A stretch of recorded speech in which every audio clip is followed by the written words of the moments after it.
Selamat datang kembali di channel SDN2 Klien. Konten yang berisikan pendidikan. Jangan lupa tekan tombol like, tekan tombol subscribe, dan tekan juga tombol lonceng. Assalamualaikum warahmatullahi wabarakatuh. Raditu billahi rabba wa bil islami dina wa bil muhammadin nabiyya wa rasula. Rabbi zidni ilma warzuqni fahma. Amin ya rabbal alamin. Anak-anakku, sebelum belajar, mari kondisikan keadaan kalian dalam keadaan memakai masker dan sudah cuci tangan.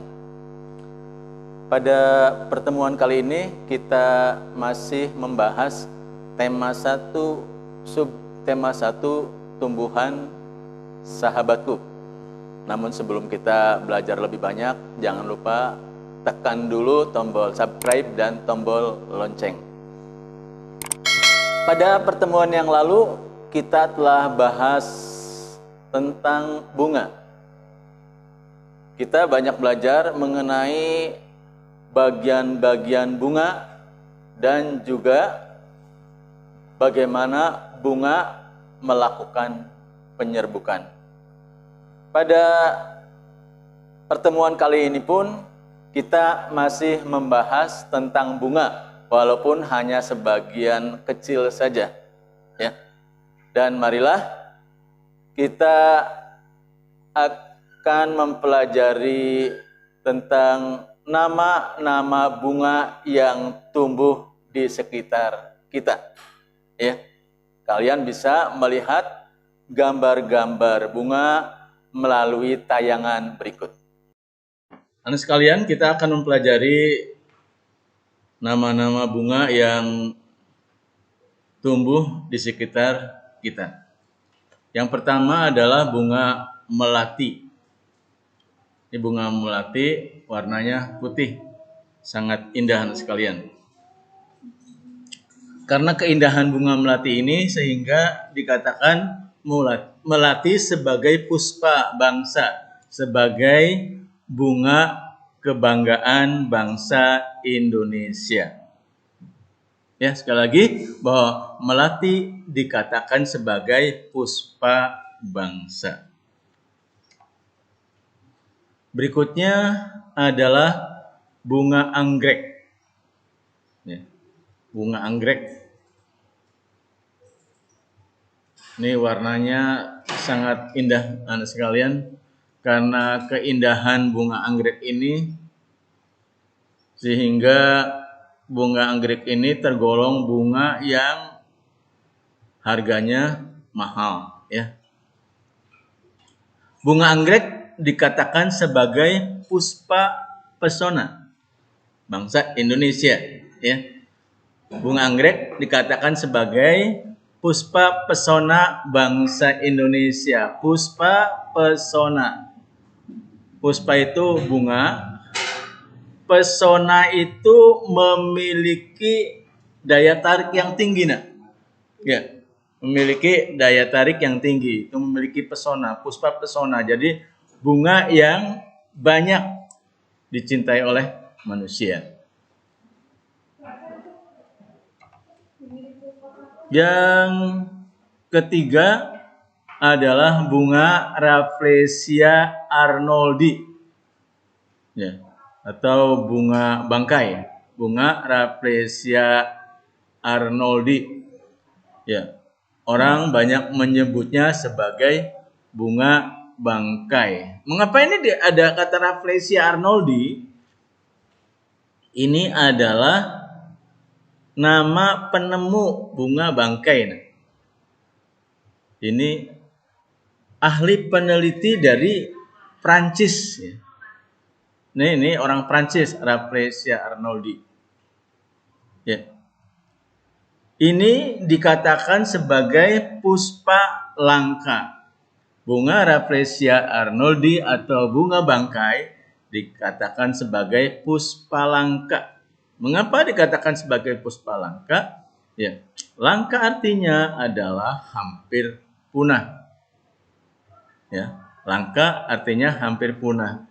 Sehingga bunga Rafflesia ini termasuk bunga yang dilindungi agar tetap lestari.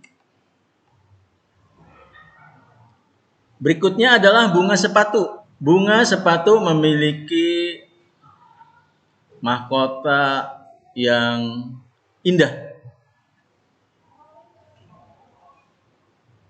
Bunga sepatu dikatakan sebagai bunga raya bangsa Malaysia. Sebagai bunga raya bangsa Malaysia. Kalau di kita bunga rayanya adalah melati. Kalau di Malaysia bunga rayanya adalah bunga sepatu. Itulah nama-nama bunga yang perlu kalian pelajari. Bunga-bunga dimaksud, bunga-bunga yang tadi kamu pelajari, bukan hanya tumbuh di negara kita saja, tapi di negara-negara tetangga pun ada bunga-bunga tersebut. Nah, sekalian, bunga-bunga tersebut juga tumbuh di negara-negara tetangga kita, ya, di negara-negara tetangga kita. Sebelum kita membahas tentang negara-negara tetangga kita, mari kita pelajari dulu anak-anak sekalian tetangga-tetangga terdekat di wilayah kita.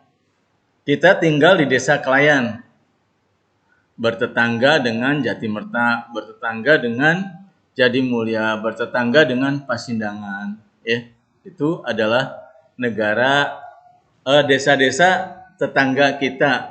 Ada tetangga kecamatan, ya. Kecamatan kita Gunung Jati bertetangga dengan Kecamatan Kedaung, bertetangga dengan Kejaksan, bertetangga dengan Suranggala, ya. Pun kabupaten kita, Kabupaten Cirebon, bertetangga dengan Kota Cirebon, bertetangga dengan Kabupaten Kuningan, bertetangga dengan Kabupaten Indramayu, bertetangga dengan Kabupaten Majalengka. Provinsi kita Jawa Barat, bertetangga dengan Provinsi DKI Jakarta, bertetangga dengan Provinsi Banten, dan bertetangga juga di sebelah timur dengan Provinsi Jawa Tengah. Anak sekalian, negara tetangga kita apa saja tuh anak sekalian? Negara tetangga kita ada Malaysia, ya, ada Singapura, ada Thailand,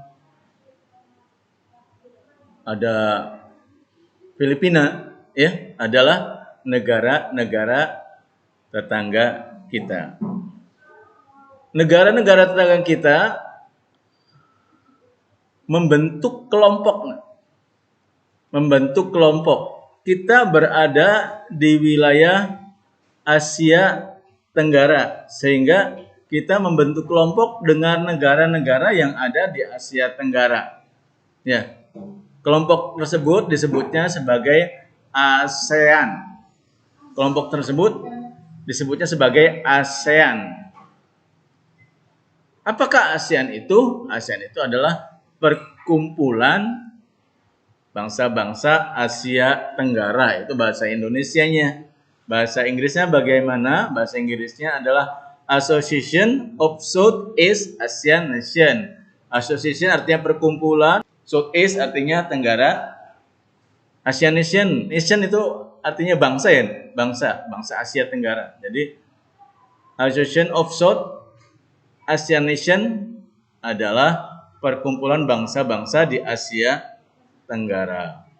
Perkumpulan bangsa-bangsa Asia Tenggara sekarang jumlahnya adalah 10 negara. Tapi pada awal berdirinya hanya 5 negara.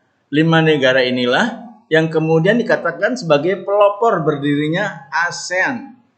Ya. Pelopor berdirinya ASEAN. Di mana ASEAN ini terbentuk pada tanggal 8 Agustus 1967 di kota Bangkok. Kemudian dalam masa lahirnya ASEAN atau dikatakan sebagai deklarasi Bangkok, ya, dikatakan sebagai deklarasi Bangkok, perjanjian Bangkok. Masing-masing negara mengirimkan utusannya. Ya. Yang pertama dari Singapura. Dari Singapura namanya adalah Raja Ratnam.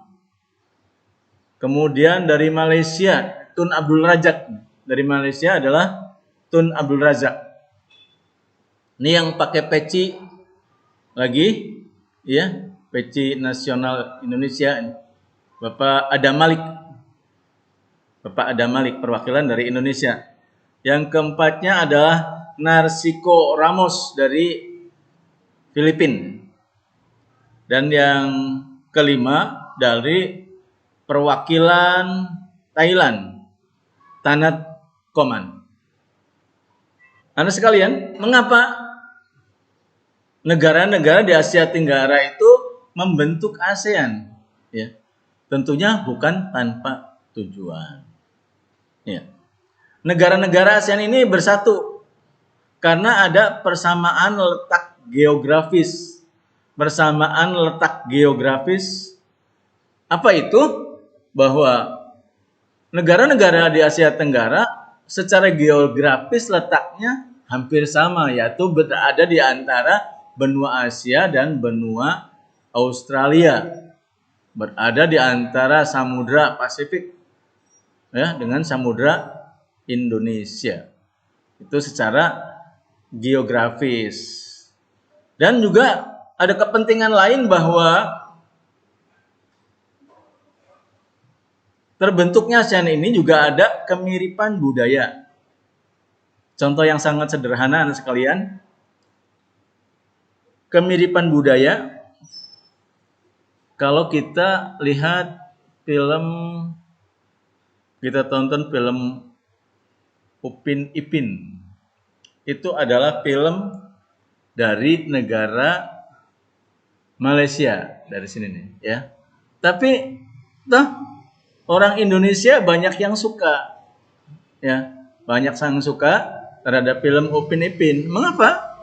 Karena hampir ada kesamaan budaya terkait dengan bahasa, ya. Pengantar yang diucapkan oleh Upin dan Ipin sangat dipahami oleh bangsa Indonesia. Ya. Itulah dua alasan mengapa bangsa-bangsa di Asia Tenggara membentuk ASEAN. Anda sekalian, selain 5 negara tadi, ya, kemudian bergabung negara-negara yang lainnya setelah berdirinya Asia Tenggara, ya. Ada masuk kemudian adalah Brunei Darussalam. Brunei Darussalam letaknya di sini, ya. Brunei Darussalam, walaupun gambarnya di sini tapi letaknya di sini, Brunei Darussalam, ya.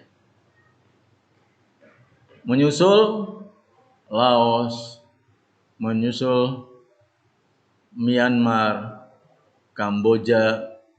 Anda sekalian, negara-negara tetangga kita ada yang dikatakan sebagai berbatasan langsung, ya. Ada yang dikatakan sebagai berbatasan langsung. Artinya apa? Artinya berbatasan langsung itu tidak dipisahkan oleh perairan. Berbatasan langsung daratan. Semacam ini nih, ya. Wilayah Kalimantan Utara di sini. Kalimantan Barat, Kalimantan Utara, Kalimantan Timur, ini berbatasan langsung dengan Malaysia. Ini yang warna ini adalah Malaysia. Ini dikatakan berbatasan langsung, ya. Yang kedua adalah di sekitar sini, ya. Yang berbatasan langsung adalah Timor Leste. Timor Leste. Yang ketiga adalah Papua Nugini. Kalau ini kan Papua, nah. Kalau dulu istilahnya Irian Barat, yang sebelah kanannya Irian Timur. Irian Timur adalah Papua Nugini. Ini adalah batas wilayah Indonesia paling timur. Jadi kalau dikatakan tuliskan 3 negara yang berbatasan langsung dengan Indonesia. 1 adalah Malaysia, 2 adalah Timor Leste, yang ketigana adalah Papua Nugini. Anak-anakku, ASEAN didirikan seperti di awal bukan tanpa tujuan ya. Selain itu, ASEAN berdiri juga harus memberikan manfaat bagi sesama anggotanya. Bagi sesama anggotanya maksudnya adalah negara-negara yang bergabung ke dalam ASEAN. Ya. Oleh karena itu, dilakukan kerjasama. Kerjasamanya apa? Di bidang ekonomi. Ya. Di bidang ekonomi kita melakukan perdagangan ya di antara negara-negara anggota ASEAN. Di bidang sosial, bidang kebudayaan, dan politik demi kemajuan semua anggota. Jadi bidang kerjasama ASEAN itu apa? Ya. Kalau disingkat sih enaknya Polek Sosbud ya. Polek Sosbud, politik, ekonomi, sosial, budaya. Kerjasama bidang ASEAN itu apa? Adalah Polek Sosbud. Kerjasama bidang politik, ekonomi, sosial, budaya. Demikianlah tadi anak-anak sekalian pembelajaran kita pada pertemuan ini, dan nanti kalian bisa menjawab soal-soal yang Bapak berikan kepada kalian melalui Google Classroom. Dan jangan lupa setelah itu kalian akan mendapat tugas dari Bapak, di mana masing-masing kelompok menyerahkan satu gambar bunga rafflesia atau bunga bangkai. Sekali lagi, PR buat kalian, satu kelompok mengumpulkan satu gambar bunga rafflesia atau bunga bangkai. Bisa kalian dapatkan melalui Google ya, melalui Google, nanti dicetak ya, dicetak, dikumpulkan ke Bapak nanti pada hari Sabtu. Dan marilah kita tutup pembelajaran kita dengan membaca kafaratul majelis. Subhanaka Allahumma wa bihamdik asyhadu an la ilaha illa anta astaghfiruka wa atubu ilaik. Dan akan kita lanjutkan pembelajaran kita pada pertemuan berikutnya di tema 2. Terima kasih.